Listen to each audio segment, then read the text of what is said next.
Hi friends, मैं संजीव और आज हम बात करने वाले हैं भारत के आधुनिक इतिहास के बारे में। मैं सोच रहा था कि बिहार स्पेशल के साथ साथ मैं भारत का आधुनिक इतिहास भी कंप्लीट कर दूं। आपको पता होगा कि बीपीएससी का एग्ज़ाम 30 सितंबर को है और इतिहास से 30 क्वेश्चन पूछते हैं, बिहार स्पेशल से भी 30 क्वेश्चन पूछते हैं। और इतिहास में जो सेक्शन वाइज है, ancient history, medieval history, modern history, तो मैं सोचा क्यों ना मॉडर्न हिस्ट्री को साथ साथ लेकर चला जाए और कुछ टॉपिक्स हैं जो कंप्लीट कर दिया जाए।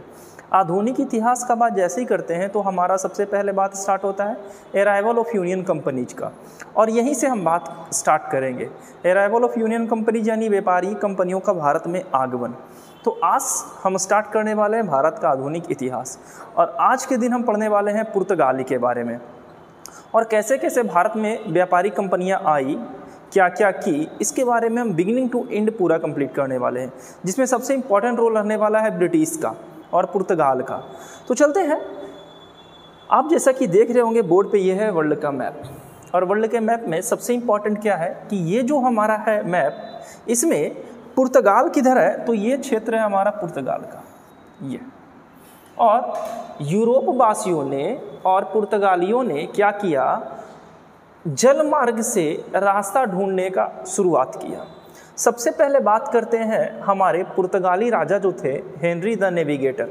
उन्होंने क्या किया, पुर्तगालियों को उत्साहित किया कि आप क्या कीजिए, जाइए और अलग अलग क्षेत्रों की खोज कीजिए, बाजार की खोज कीजिए जहां हम व्यापार कर सके। तो हुआ कुछ ऐसा कि एक व्यक्ति थे बार्थोलोमियो दियाज। वो क्या करते हैं, 1487 ईस्वी में यहाँ से निकलते हैं और ये सारे मार्ग से होते हुए यहाँ पे पहुँचते हैं।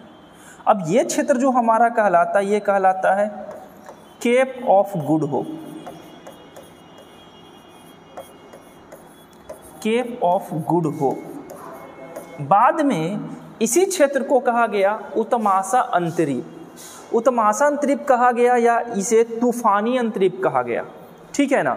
और वर्तमान में इसे आशा अंतरीप के नाम से जानते हैं इस क्षेत्र को। तो हमारे पहले व्यक्ति जो थे वो थे कौन, बार्थोलोमियो दियाज।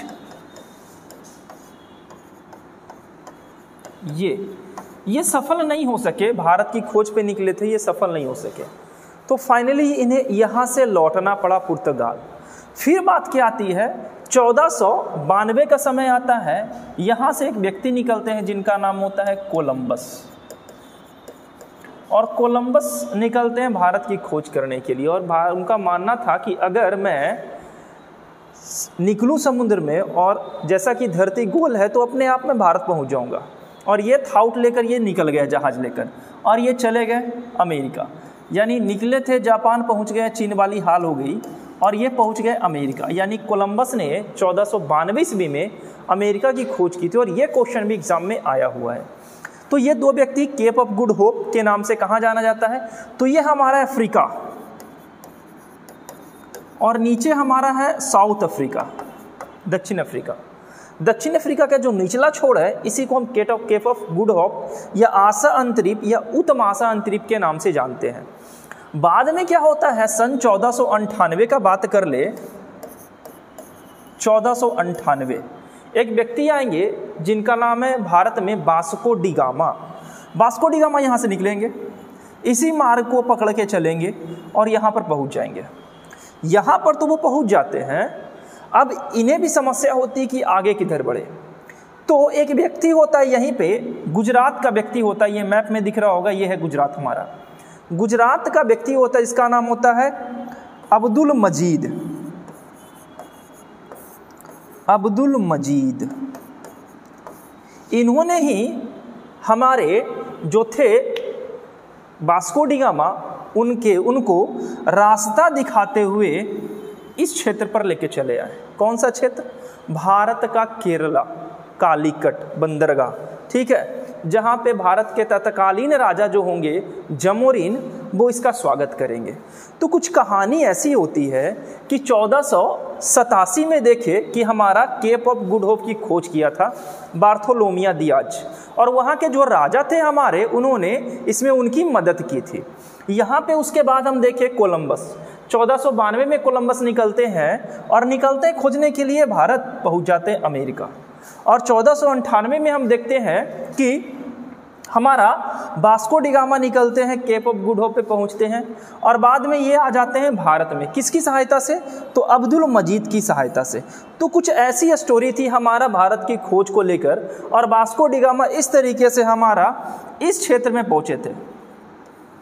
केरल का ये द्वीप था, ठीक है, और ये द्वीप था हमारा केरल का कोचीन बंदरगाह। और यहीं पे वहाँ का जो शासक था जमोरीन, जिसका पैतृक नाम जमोरीन था, उन्होंने वास्को डी गामा का स्वागत किया और साथ ही साथ ये बताया भी कि अगर आप हमारे क्षेत्र से कुछ ले भी जाना चाहते हैं तो ले जाइए।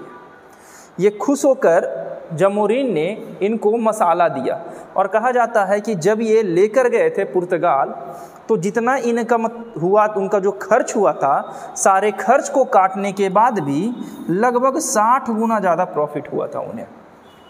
तो चलते हैं थोड़ा सा इधर जो थोड़ा फैक्ट के बारे में बात कर लेते हैं। यूरोपीय कंपनियों का आगमन, पुर्तगाली और स्पेन वासियों ने भौगोलिक खोजों की युग का आरंभ किया था, ठीक है। कौन कौन किए थे? एक थे पुर्तगाल के लोग और एक थे स्पेन के लोग। राजकुमार हेनरी द नेविगेटर, जैसा कि मैं आपको भी जिक्र कर रहा था हेनरी द नेविगेटर के बारे में, इन्होंने भौगोलिक खोज आरंभ किए। पुर्तगाली नामिक बार्थोलोमिया डियाज ने 1487 ईस्वी में उत्तमासा अंतरिक्ष की खोज की थी। अभी इसके पहले जस्ट आप देखे होंगे, ये क्षेत्र हमारा है, उत्तमासा अंतरिक्ष इसे कहते हैं, दिख रहा होगा। उत्तमासा अंतरिक्ष की खोज की थी। कौन किए थे भाई? बार्थोलोमिया डियाज। कब किए थे? 1487 में। अच्छा, उत्तमासा अंतरिक्ष को he kept of Good hope भी कहते हैं, इसके बारे में याद रखना है, भूलना नहीं है।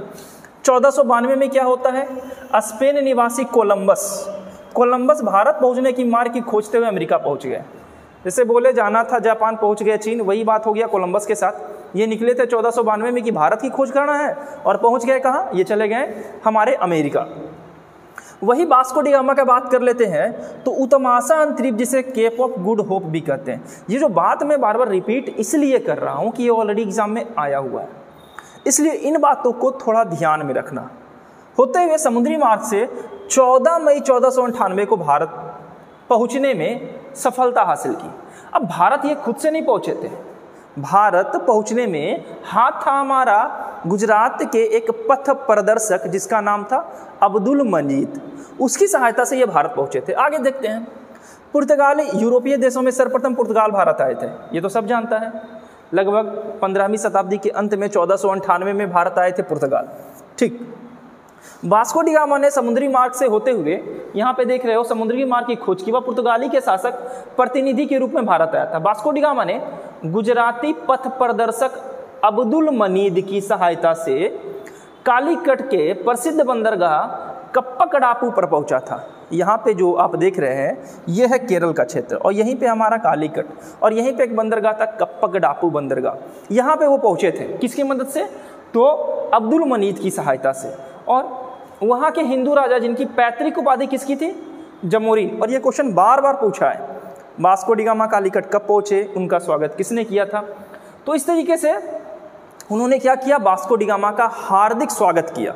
अब हम आगे बढ़ने से पहले एक बात और बता देना चाहता हूँ कि एक था व्यापारिक कंपनियों का आगमन, व्यापारियों का आगमन, और एक था कंपनियों का आगमन।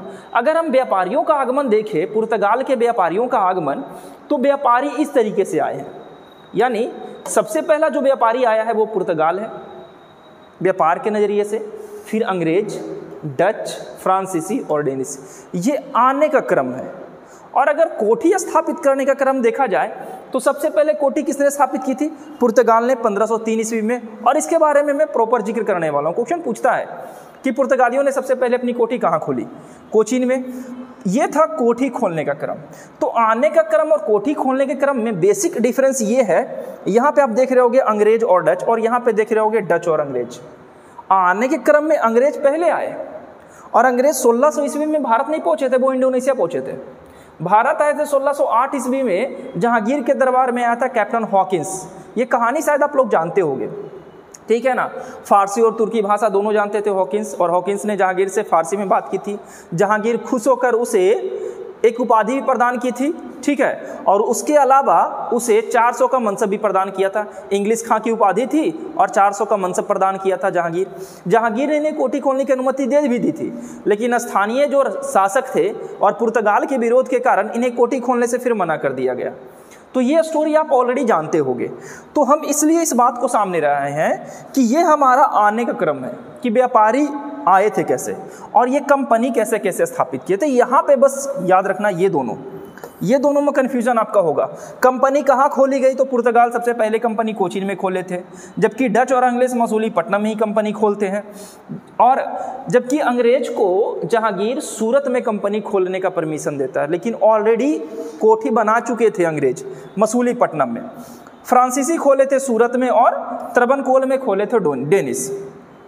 तो ये हमारा भारत का मैप है और धीरे धीरे ये भारत का भौतिक स्वरूप हम अभी देख रहे हैं, ये उस समय ऐसा नहीं था।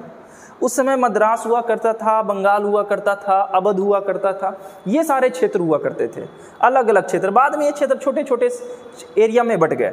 तो इस तरीके से सबसे पहले भारत में आए पुर्तगाली, और भारत में पहले पुर्तगाली आने वाले थे वास्को डी गामा, जो आए थे 1498 में। अब्दुल मनीद की सहायता से आए थे। अब्दुल मनीद गुजरात का पथ प्रदर्शक था जिन्होंने उनको भारत लेकर आए थे। अब बात करते हैं थोड़ा सा भारत के वायसराय के बारे में, कि अगर भारत का वायसराय के बारे में देखिए तो आपको दिख रहा होगा बोर्ड पे कि सबसे पहले आए कौन, फ्रांसिस्को डी अल्मीडा, दिख रहा है ना। और फ्रांसिस्को डी अल्मीडा बड़ा फेमस है, भारत का पहला पुर्तगाली वायसराय। ये आए थे और इनकी एक नीति थी blue water policy. Blue water policy मतलब होता है शांत जल की नीति, और यहाँ पे साफ साफ देख सकते हैं ब्लू वाटर पॉलिसी।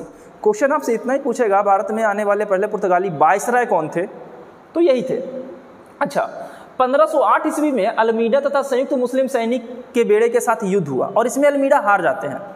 होता क्या है कि गुजरात, मिस्र और तुर्की के जो मुस्लिम शासक होते हैं वो आपस में मिलकर अल्मीडा को हरा देते हैं और अल्मीडा हार भी जाते हैं। लेकिन 1509 ईस्वी में अल्मीडा संयुक्त मुस्लिम सेना को, जो मुस्लिम बेड़ा सेना है जो पहले हरा चुका था 1508 में, अल्मीडा उसे हरा देते हैं और 16वीं सदी में हिंद महासागर पुर्तगाल सागर के रूप में जाना जाता है। यानी जो हमारा भारत का नीचे का क्षेत्र है, भौतिक स्वरूप में मैं आपको बताया था कि ये जो क्षेत्र है यहाँ पे आप देख रहे होगा, लिखा होगा इंडियन ओशियन, ये है हिंद महासागर। ये क्षेत्र हमारा अरब सागर का और ये क्षेत्र हमारा है बे ऑफ बंगाल का।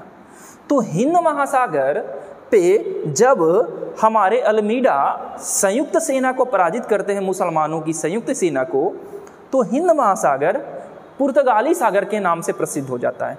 और कार्टेज पद्धति अभी आगे आपको देखने के लिए मिलेगा कि एक कार्टेज पद्धति थी। जब तक आप कार्टेज लेकर समुद्र में नहीं उतरते थे तो क्या करते थे, पुर्तगाली खुद ही दूसरे जहाज़ों को लूट लिया करते थे। ठीक है, तो आगे देखेंगे। अब हमारा दूसरा जो है शासक पुर्तगाली वायसराय वो है अल्फांसो दी अल्बुकर्क। अल्बुकर्क आते हैं अल्मीडा के बाद, 1509 में आते हैं और 1515 तक रहते हैं। इनके द्वारा किया गया काम क्या क्या था, तो सबसे पहले इन्होंने गोवा को छीना था, ठीक है ना। यह दूसरा पुर्तगाली वायसराय था। इसने कोचीन को पुर्तगालियों का मुख्यालय बनाया, कोचीन। और कोचीन से आपको याद आ रहा होगा कि कोचीन वही क्षेत्र है जहाँ पे पुर्तगाली यानी वास्को डी गामा सबसे पहले कालीकट पहुँचे थे, ठीक है। अल्बुकर्क को भारत में पुर्तगाली सत्ता का वास्तविक संस्थापक माना जाता है। ये सबसे इंपॉर्टेंट बात है। ये क्वेश्चन पूछा गया है कि पुर्तगालियों का वास्तविक संस्थापक कौन था भारत में, तो वो थे हमारे अल्फांसो द अल्बुकर्क। 1510 ईस्वी में अल्बुकर्क ने बीजापुर के शासक यूसुफ आदिल शाह से गोवा छीन लिया। ये सबसे इंपॉर्टेंट बात है। और नीनू डी कूना ही क्या करेंगे, 1530 ईस्वी में इस गोवा को अपनी राजधानी बना देंगे 1530 में। तो ये बात याद रखिएगा कि गोवा को किसने छीना, किससे छीना और कब छीना। तो हमारे अल्बुकर्क ने बीजापुर के शासक यूसुफ आदिल शाह से 1510 ईस्वी में गोवा छीन लिया था। पुर्तगाली आए थे व्यापार के लिए, अंग्रेज भी यहाँ व्यापार के लिए, लेकिन भारत की जो नीतियाँ रही है इतिहास से अभी वर्तमान तक आपस में लड़ने की, इससे लोगों को हमेशा, विदेशियों को हमेशा फ़ायदा हुआ है। चाहे पहले ज़माने में फ़ायदा उठा लिए ब्रिटिश, पुर्तगाली, फ्रांसीसी, डच, या आज के समय में फ़ायदा उठा रहे हमारे चीन जैसे देश जो पड़ोसी देश है हमारा। आपस में फूट डालने का नतीजा यही होता है कि आपस में हम लोग लड़ते रहेंगे और तीसरे लोग फ़ायदा उठा के चले जाते हैं, अच्छे से अच्छे संबंध टूट जाते हैं और तीसरे लोग इसका फ़ायदा उठा लेते हैं। खैर जो भी हो, तो अब चलते हैं। गोवा को तो जीत लिया, कौन जीता? Alfonso de Albuquerque. किससे जीता? बीजापुर के शासक से। नाम क्या था? यूसुफ आदिल शाह। ठीक। अल्बुकर्क ने 1511 ईस्वी में दक्षिण पूर्व एशिया की महत्वपूर्ण मंडी मलक्का पर नियंत्रण स्थापित कर लिया। यह क्वेश्चन पूछता है कि मलक्का पर नियंत्रण कौन किया था? अल्बुकर्क था। यह भारत में अस्थायी पुर्तगीज आबादी बसाना चाहता था अल्बुकर्क। इसलिए अल्बुकर्क ने पुर्तगालियों से कहा कि आप क्या कीजिए, भारतीय स्त्रियों से शादी कीजिए। ये अल्बुकर्क का कहना था। इसने पुर्तगालियों को भारतीय स्त्रियों से विवाह करने को लिए प्रोत्साहित किया। अल्बुकर्क का कहना था कि आप जाइए भारतीय स्त्री से शादी कीजिए, इससे क्या होगा कि भारत में अस्थायी क्षेत्र स्थापित हो जाएगा, पुर्तगाली की एक नया सेना उत्पन्न हो जाएगी भारतीयों के द्वारा। 1515 ईस्वी में गोवा का प्रथम चर्च का निर्माण किया गया जिसका नाम था सेंट जेवियर चर्च। और ये इसको हल्के मत लीजिएगा, सेंट जेवियर चर्च।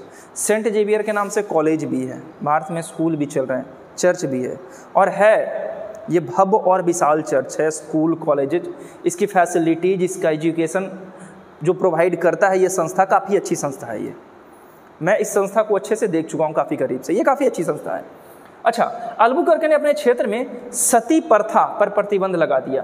अब तो ये तो आपको पता होगा, सती प्रथा का जैसे ही नाम आता है राजा राम मोहन राय, है ना, लॉर्ड विलियम बेंटिक की सहायता से 1828,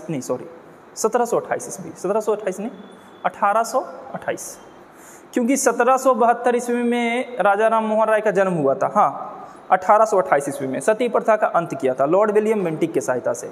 सती प्रथा है क्या? प्रथा क्या थी? तो सती प्रथा हमारे इतिहास में भारत में एक ऐसी कुप्रथा थी जिसमें अगर इस पुरुष की मृत्यु हो जाती थी तो पुरुष की जो पत्नियां होती थी, पत्नी, उन्हें भी अपने पुरुष के साथ उस आग में सती होना पड़ता था। ये थी हमारी सती प्रथा कि अगर आदमी मर गया तो औरत को मरना ही मरना है, लेकिन अगर औरत को कुछ हो गया तो आदमी दूसरा शादी भी कर लेता है। ठीक है, और ये कॉमन प्रथा, आज की प्रथा भी ऐसी है।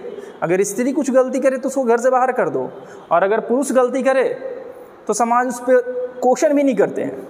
यही हमारा आज का समाज है। खैर, समाज जैसा भी हो, रहना तो समाज में ही है। एक टीचर आए अन अकेडमी के, बस इतना वो बोले कि पढ़े लिखे व्यक्ति को वोट देना चाहिए। अन अकेडमी ने उन्हें बर्खास्त कर दिया, उनकी नौकरी चली गई। अब उनका कहना बिल्कुल सही था, मैं भी कहता हूँ, मैं भी अपने बैच में यही कहता हूँ। एक बात आप हमको बताओ, आपको एक बेसिक सा जॉब चाहिए, इवन ग्रुप डी का, ग्रुप डी तो छोड़ दीजिए सर, होम गार्ड का भी जॉब चाहिए, तो सरकार क्या मांगती है? Certificate, minimum qualification matric. और अगर आपको नेता बनना है, इवन प्रधानमंत्री तो छोड़ दीजिए, राष्ट्रपति भी बनना है, तो आपको किसी भी प्रकार का पढ़े लिखे या डिग्री की आवश्यकता नहीं है। क्या ये संविधान में जो बातें लिखी गई ये सही है? उस समय के हिसाब से तो सही था। इसका रीज़न ये था कि उस समय शिक्षा की व्यवस्था हमारी इतनी सुदृढ़ नहीं थी। अब चूँकि शिक्षा की व्यवस्था अच्छी हो चुकी है, सबको शिक्षित होना चाहिए, तो कम से कम इतना सारा रिफॉर्म हमारे संविधान में हो रहा है, तो क्या ये बेसिक सा रिफॉर्म नहीं हो सकता कि जो हमारे पढ़े लिखे लोग हो वही शिक्षा में जाएं, वही हमारे नेता बने? और ये गलत उनका क्या था स्टेटमेंट। खैर, इसका मुद्दा हमें भी नहीं बनाना। खैर, लोग जो सोचते हैं सोचने दीजिए। हम आते हैं अपने टॉपिक पे। हम पुर्तगाल पे रहते हैं, नहीं तो कल हुआ मेरा नौकरी लोग खा जा रहे हैं। ठीक है, खैर 1515 ईस्वी में इसकी मृत्यु हो गई। किसकी मृत्यु हो गई? अल्फांसो द अल्बुकर्क की। अल्फांसो द अल्बुकर्क 1515 में मर गया और भारत में सबसे ताकतवर जल शक्ति बन चुका था। यानी 1515 तक, 1509 से 1515 तक अल्बुकर्क रहता है भारत में, और इस समय तक भारत जल की शक्ति के मामले में सबसे सुप्रीम बन चुका था। भारत नहीं बल्कि पुर्तगीज। ठीक है, पूरे हिंद महासागर, अरब सागर और बंगाल की खाड़ी पर सिर्फ और सिर्फ पुर्तगाली का कब्जा था। और हाँ, 1515 अंग्रेज का कहीं अता पता नहीं है। अंग्रेज आए हैं 1600 ईस्वी में, तो भाई पुर्तगाली को जितना फ़ायदा उठाना है 1600 तक, 1611 तक उठा ले। एक बार स्वाली का युद्ध होगा पुर्तगाली में और अंग्रेज में, इसके बाद सिनेरियो बदल जाएगी। ठीक है ना, तो वो हम बाद में देखेंगे। अब देखते हैं पुर्तगाली का तीसरा गवर्नर। तीसरे गवर्नर कौन थे? Nuno da Cunha. Nuno da Cunha इसलिए इंपॉर्टेंट है कि ये क्या करते हैं, अल्बुकर्क क्या करता है, हमारे अल्बुकर्क गोवा छीनते हैं यूसुफ आदिल शाह से, और नीनू डी कोना क्या करते हैं, 1530 में ये क्या करते हैं, गोवा को अपना केंद्र बना देते हैं। 1530 ईस्वी में इसने सरकारी कार्यालय को गोवा में स्थापित कर दिया, ये लीजिए, और गोवा को पुर्तगालियों की औपचारिक राजधानी बना दी। जो राजधानी कोचीन में थी उसे बदलकर कुन्हा गोवा कर दिए, और गोवा में ये आज़ादी के बाद तक भी रहते हैं, ठीक है। उन्हें 1961-62 तक ये रहते हैं भारत में। आगे 1534 ईस्वी में कुन्हा कृष्णा नदी बेसिन पर और 1535 ईस्वी में द्वीप पर अधिकार कर लिया। यानी कृष्णा नदी बेसिन, कृष्णा नदी कहाँ से निकलती है, कृष्णा नदी, कावेरी नदी और गोदावरी नदी, ये भारत के पश्चिमी पठार से निकलती है और पूर्व की ओर प्रवाहित होती है। तो कृष्णा नदी पे इन्होंने कब्जा कर लिया। कुन्हा गुजरात के शासक बहादुर शाह से कृष्णा नदी बेसिन के विषय पर समझौता किया, परंतु वहाँ दीवार खड़े करने के कारण वाद विवाद उत्पन्न हो गया। जो बहादुर शाह था, गुजरात का शासक था, अब जब ये कुन्हा उससे समझौता करना चाहते हैं तो बहादुर शाह उससे उलझ जाते हैं। और समस्या की बात तो ये है कि ये दोनों समझौता भी कर रहे थे तो नाव पे कर रहे थे, और बहादुर शाह उस नाव से गिर जाते हैं, और गिरने के कारण समुद्र में डूबकर वो मर जाते हैं। अच्छा, इंटरेस्टिंग कहानी है बहादुर शाह का, जो गुजरात के शासक है। बहादुर शाह इतिहास में 3-4 हुए हैं, लेकिन ये जो शासक है जिससे नीनू डी कुन्हा कर रहा था समझौता, ये समुद्र में डूबकर मर गए हैं। पुर्तगालियों ने भारतीय समुद्री साम्राज्य को एस्तादो द इंडिया नाम दिया। ये एस्तादो द इंडिया, और ये बहुत इंपॉर्टेंट नाम है, एस्तादो द इंडिया। इस पर टैक्स लगाने का प्रयास किया और टैक्स लगा भी दिया, कार्टेज पत्ती ये लगा दिया। और जब तक वो कार्टेज पत्ती मतलब एक प्रमाण पत्र होता था, अगर वो लेकर नाविक नहीं उतरते थे समुद्र में तो उनका समुद्र में उसका जहाज लूट लिया जाता था। इसने कार्टेज अरमेडा काफिला व्यवस्था शुरू की। देखिए आ गया ना कार्टेज।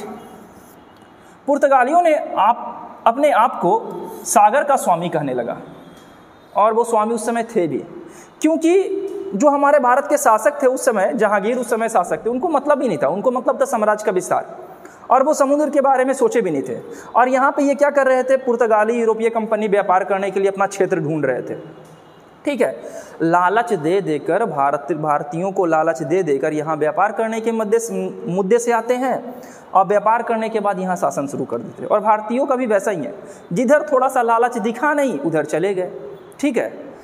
खैर कोई बात नहीं, लालच बात नहीं करते, पता नहीं बात कहाँ से कहाँ चल जाएगी, कौन कौन लोग हमको याद आने लगेंगे। इस व्यवस्था के तहत कोई भी भारतीय अरबी जहाज बिना कार्टेज लिए अरब सागर में नहीं उतर सकता था। अरब सागर का क्षेत्र कौन है, तो फिर से हम बात कर लेते हैं। अरब सागर का क्षेत्र, ये है अरब सागर का क्षेत्र, और यहाँ पे उतरने के लिए उसे क्या लेना पड़ता था, कार्टेज लेना पड़ता था, यानी प्रमाण पत्र कि मैं टैक्स भर चुका हूँ। जैसे रोड पे चलते हैं ना, टोल टैक्स देना पड़ता है, उसी तरीके से यहाँ पे टैक्स भरना पड़ता था। अगर वो ऐसा नहीं करते तो उनका जहाज लूट लिया जाता। लूटता भी कौन था, पुर्तगाली। क्वेश्चन बीपीएससी पूछा है कि बंगाल की खाड़ी में समुद्र जहाज़ों को लूटने वाले कौन थे, कौन यूरोपीय कंपनी जहाज़ों को लूट लिया करता था, पुर्तगाली ही थे। 1560 ईस्वी में गोवा ईसाई धर्मावलंबी की स्थापना की गई। 1542 में पुर्तगाली गवर्नर मार्टिन डिसूजा के साथ। अब आते हैं प्रसिद्ध ईसाई संत जेवियर भारत आते हैं। जो हमारे मार्टिन डिसूजा जो है एक प्रसिद्ध संत है, संत जेवियर, मार्टिन डिसूजा के साथ संत जेवियर भारत आते हैं। किस लिए आते हैं, ईसाई धर्म का प्रचार प्रसार करने के लिए। कब आते हैं, तो 1542 में आते हैं, और ईसाई धर्म का प्रचार प्रसार यहाँ से शुरू होता है। और ये जो हम बोले ना सेंट जेवियर कॉलेज या स्कूल या ये संस्था या चर्च, ये सब ईसाई का प्रचार प्रसार है। और धर्म जो भी हो, हमारा भारत एक धर्मनिरपेक्ष राज्य है, तो धर्म जो भी हो उनकी स्वतंत्रता है अपनी, वो अपने धर्म को लेकर वो कर सकते हैं, रिफॉर्म कर सकते हैं। पुर्तगाली मध्य अमेरिका से धातु, आलू, मक्का भारत लाए थे, और भारतीयों को इन्होंने तंबाकू दिया था। अब तंबाकू का बात आया है तो एक कपास का भी बात आ जाए, क्योंकि क्वेश्चन पूछा है बीपीएससी कि कपास के बारे में भारतीयों को कब से ज्ञान हुआ था। सिंधु घाटी सभ्यता, ठीक है ना, सिंधु घाटी के लोग कपास को जानते थे, लेकिन तंबाकू भारतीय तभी जाने जब पुर्तगाली भारत में तंबाकू लेकर आए। इसके साथ साथ पुर्तगाली भारत में प्रिंटिंग प्रेस आरंभ किया। उन्होंने अनानास, पपीता, बादाम, काजू, मूंगफली, शकरकंद, लीची, संतरा सब भारत में पुर्तगाली लेकर आए अलग अलग क्षेत्रों से, क्योंकि ये अलग अलग जगह व्यापार करते थे। जो उनको मिलता था यहाँ ले आते थे, यहाँ से जो मिलता था वहाँ लेकर जाते थे। तो ये एक तरह का, ये सारी चीज़ें पुर्तगाली भारत में लेकर आए थे। तो ये था हमारा पुर्तगाली, यहीं तक है और यहीं से क्वेश्चन आपके एग्जाम में मिल भी जाएगा। क्वेश्चन जनरली मिलता क्या है, भारत की खोज किसने किया, कब किया, वास्को डी गामा कब आया, कहाँ आया, स्वागत किसने किया, गोवा को किसने छीना, कब छीना, प्रिंटिंग प्रेस की स्थापना सबसे पहले किसने की थी, सबसे पहले हमारे चर्च की स्थापना कहाँ की गई थी, किस नाम से की गई थी, इसके बाद पूछ लेता है गोवा को व्यापारिक कोठी किसने बनाया था। ये सारे क्वेश्चन पूछते हैं। तो मैं जाता जाता हूँ आपसे एज यूजुअल एक क्वेश्चन पूछता जा रहा हूँ और क्वेश्चन सिंपल सा है कि किस पुर्तगाली वायसराय ने गोवा को किससे कब छीना। ये क्वेश्चन का आंसर आप कमेंट में कीजिए। एग्ज़ाम नज़दीक है, जो भी मैं कंटेंट ला रहा हूँ बस मेरा एक ही पर्पस है, एग्ज़ाम के पॉइंट ऑफ व्यू से ही मैं कंटेंट बना रहा हूँ, ठीक है। बिहार स्पेशल का वीडियो तो आज नहीं डाल सकूँगा मैं कल डालता हूँ और कल से पक्का कंटिन्यू मैं रहने वाला हूँ। वीडियो थोड़ा लंबा हो जाए तो हो जाए, लेकिन आप लीव मत करना। हाँ, अगर आपको लगे कि मैं धीरे पढ़ा रहा हूँ तो आप स्पीड बढ़ा सकते हो। जनरली ऐसा होता नहीं कि मैं धीरे पढ़ाऊँ, ठीक है। तो मिलते हैं, तैयारी जारी रखना, सेट लगाते रहना, एग्ज़ाम का डेट अपने सामने रखना। तब तक के लिए बाय।